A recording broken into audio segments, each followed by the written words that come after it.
was that something that's natural came to you, or is that something you on your own went and studied because you knew that you could leverage those skills at Zoom, and the harder you worked, the more money you made?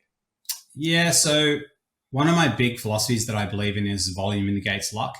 So I just work 3 times as hard as everyone else, and that's how I got good at it. So I don't believe everyone starts as like a baby with like no skills. And so it's like we all learn skills over time. And so I think it was like I started ignorant to the fact of like I didn't know what a salesperson was meant to do.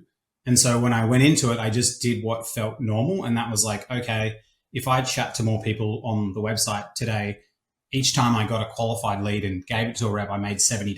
And I was like, well, why don't I just like do heaps of this? And then one day I did 10 and I was like, I just made $700 in a day. This is so, but within the sales community, if anyone knows it, everyone knows that salespeople naturally are like super lazy and like they just kind of like fall into the job like overall, and like 80-90% of them, and I know this because I worked with so many people, they're kind of just there for the cushy job. They work as hard as they want, but they're not like super passionate about it because they don't really care. And so, but it was just being surrounded by some friends and stuff like that, that we just pushed each other and we gamified it. And we were like, and it's just the volume piece. Like one year I had about 800 sales meetings in a year because I was like, well, how do I get better? I'm just going to have heaps of sales meetings. So it's just volume negates luck, I think. That's awesome. And do you feel like those skills you gain at Zoom, they came very handy once you transitioned to LinkedIn? Extremely. Yeah, extremely. We teach like 3 pillars like to kind of become successful at LinkedIn as well. And I can go into that a bit deeper, but there's the 3 C's. There's content, trust building content, having conversations that turn into calls, and having a conversion optimization or a lead converting profile. So to win on LinkedIn, you actually need 3 skills. You need the skill of sales, you need the skill of copywriting, and you need the skill of positioning and funnels. And if we take a step back, before that, you actually need an offer and you need to be positioned correctly. If you don't even have that, everything else is just money down the drain. Like I know someone with 130,000 followers who makes $0 on LinkedIn because they're just doing it because they're addicted to the dopamine. Like it doesn't actually matter, but fundamentally you kind of need these skills. But the sales skills really did help me like a lot, but I had to learn the other skills coming into it as well over time. How would you go about guiding or coaching someone on getting an offer up and going? Like, is that a process you work with clients with, or do you usually wait until they have an offer and then that's when you can help them? Yeah, definitely. I talk about this all day, every day. So I actually have a free email course, which is 5 days long. I was going to charge $500 for it, which is how to build and sell your offer in 3 hours and how to sell it on LinkedIn immediately. And so nice. In my opinion, people thinking about their offer for months is just procrastination for them doing the thing that they know they should be doing, which is reaching out to strangers and getting them to buy their stuff. It's literally just paralysis analysis. It's like when everyone goes to like a barbecue or a lunch or something like that, and then you chat to someone who's like, yeah, I've been thinking about this app idea. And you're like, here we go. You're like, that's never going to happen. Software is like the worst business to get into. Just come on. Like, let's not even talk about this.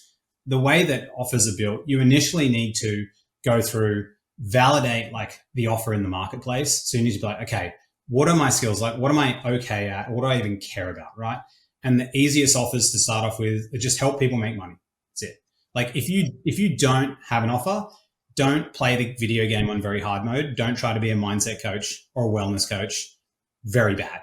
Go directly into how to help people make or save money. Even better, make money. Super easy. And so make money. Then you want to find other offers in the market that are people already selling and they already make money. So for example, if I was just starting, I would just do a LinkedIn lead generation company. It's like extremely easy.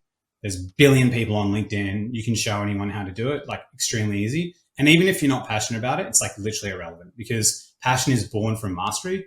So when you get really good at something, you become passionate. Like I didn't even know what sales existed until I was 27. And then I became passionate because you do it through mastery. So what you need to do is go out, look at, okay, what are the other offers that are working?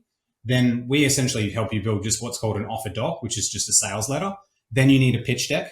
That's it. And you just then need to target, okay, who's my ICP? And you just want to drill down to people playing on easy mode. So if I was going to do it starting out, I would pick people within 8 kilometers or 5 miles of my house, small business owners who I can literally just reach out to and say, hey, So you connected with, I'm connected with someone else. I'm actually just starting this new company where I help people generate leads on LinkedIn. I was wondering, I saw on your profile you're posting, I'm offering a free thing to help a few local businesses. Can I meet up with you for a coffee? And can I help you? And literally just reach out to 3 or 4 people, work with them for free, tell them you'll charge them after.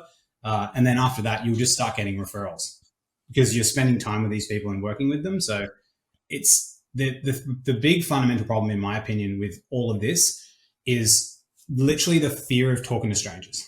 That's it. It's like, that's the biggest overcome that most people can't overcome. And so they procrastinate with all this thinking and building when it's irrelevant, because anything you build now without actually working with clients, well, you'll throw in the bin. You'll literally just throw in the bin. It won't even matter. And I know this because I did this when I started my business from December 2022 till July 23 till I launched. I burned $180,000 of my own money, swapped offers 7 times, bought HubSpot Enterprise, hired a team of 7 people, assumed what the market wanted, cold called for small businesses, not realizing that they can't sell for shit. And because they've only ever had to sell from a referral, right? They've never had to sell from a cold lead. It's not their fault, right? It was my fault for creating that offer. But I just learned through doing that. And I was like, okay, well, you should just rip what someone's already doing, create your version, work with people for free, get a couple of runs under your belt, and then just get momentum going. That's kind of how you need to do it, in my opinion, anyway.